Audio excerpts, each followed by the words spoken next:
Evugambo rw'abebembezi ba Sheema abo babiri nibarambura amashomero ga gavumenti omu district egi hoona abebembezi nibajangwa akakiiko karikugaba emirimo kabanagiriire ahabwa obutaheereza abashomesa mirimo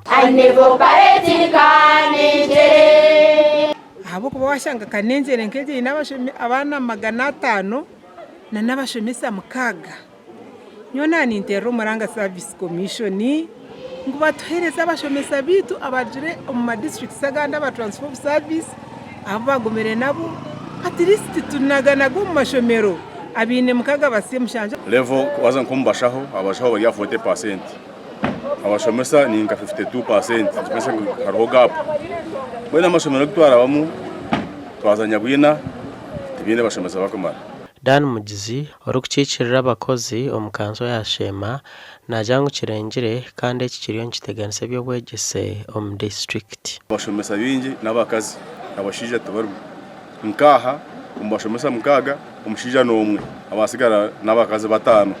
Aza abakazi bakwaje mu productive age binemo kwija kuzomu za maternity yaheza kugerenda kazara nikima kimasanga gaps bazayongera okushoma kugenda hansi munonga.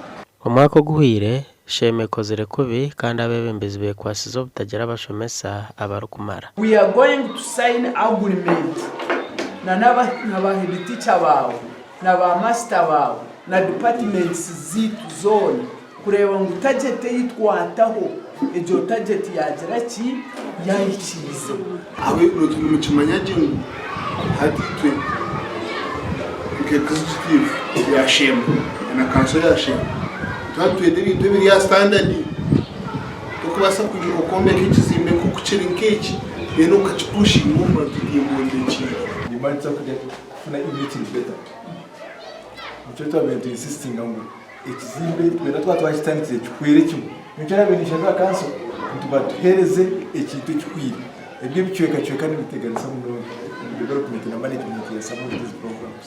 Abebembezi hatano bashaba akakiiko kari kugaba emirimo mu district okukora ekirukumara bakacungura eby'obwegyese ebiri akareburebu. Gasha kwa Mahiko atwakire.